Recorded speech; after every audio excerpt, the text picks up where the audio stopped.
សូមស្វាគមន៍ការចូលមកកាន់គេហទំព័ររបស់ក្រុមហ៊ុន HR in Cambodia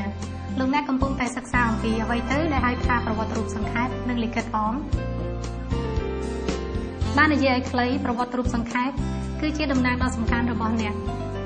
វាជាតម្រូវការចាំបាច់សម្រាប់ទាំងអ្នកជាអ្នកស្វែងរកការងារធ្វើក៏ដូចជានយោជកចុះហេតុអ្វីបានជាវាមានសារៈសំខាន់យ៉ាងដូចនេះ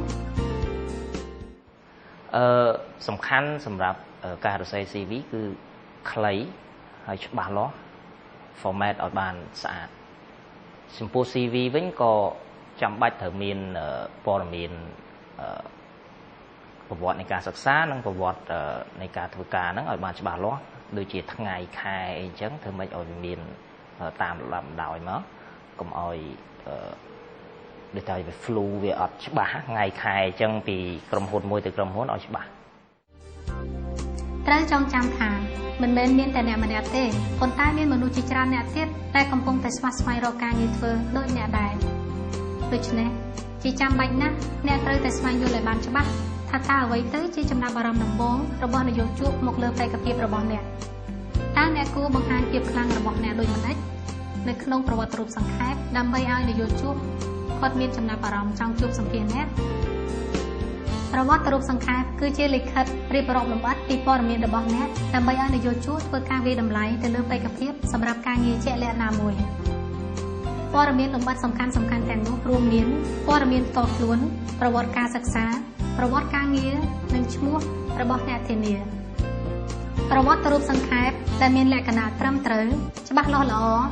មានសណ្ដាប់ធ្នាប់គ្មានកំហុសអក្ខរាវិរុទ្ធគឺជាចំណុចចាប់ផ្ដើមដ៏ប្រសើរក្នុងការស្វែងរកការងារធ្វើជាពិសេសនៅក្នុងទីផ្សារការងារដ៏មានភាពប្រកួតប្រជែងនាពេលបច្ចុប្បន្ននេះតើអ្នកអាចរៀបចំសរសេរប្រវត្តិរូបសង្ខេបរបស់អ្នកបានយ៉ាងដូចម្តេច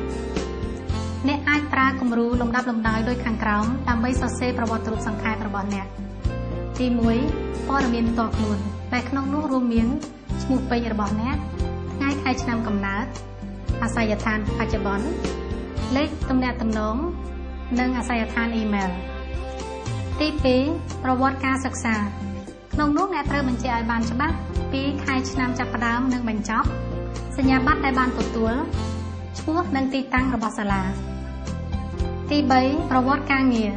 ដូចគ្នានឹងប្រវត្តិការសិក្សាដែរអ្នកត្រូវបញ្ជាក់ឲ្យបានច្បាស់ពីខែឆ្នាំចាប់ផ្ដើមនិងបញ្ចប់មុខងារនិងការទទួលខុសត្រូវការងារក៏ដូចជាឈ្មោះនិងទីតាំងរបស់ក្រុមហ៊ុនឬស្ថាប័នបម្រើការងារទី4ឈ្មោះនិងព័ត៌មានសង្ខេបអ្នកធានាតើអ្នកគួររៀបចំសរសេរលិខិតអមយ៉ាងដូចម្តេចអ្នកអាចប្រើគំរូលំដាប់លំដោយដោយខាងក្រោមក្នុងការសរសេរលិខិតអមផ្នែកទី1ប្រភពព័ត៌មានរបស់ការងារនិងចំណាប់អារម្មណ៍របស់អ្នកចំពោះការងារនេះផ្នែកទី2មូលហេតុនៃការដាក់ពាក្យក៏ដូចជារៀបរាប់អំពីប្រវត្តិការសិក្សាក៏ដូចជាបទពិសោធន៍ដែលពាក់ព័ន្ធនឹងការងារដែលអ្នកដាក់ពាក្យផ្នែកទី3ត្រូវរៀបរាប់អំពីចំណុចខ្លាំងរបស់អ្នក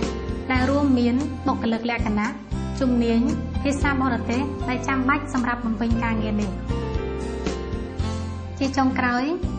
អ្នកត្រូវសរសេរថ្លែងអំណរគុណទុកជាមុនចំពោះការពិចារណារបស់នយោជកទៅលើបេក្ខភាពរបស់អ្នក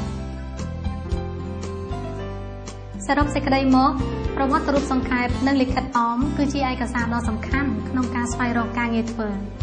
ចំពោះគំរូនៃប្រវត្តិរូបសង្ខេបនិងលិខិតអមផ្សេងទៀត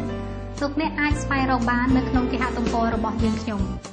ប៉ុន្តែអ្វីដែលសំខាន់បំផុតនោះគឺ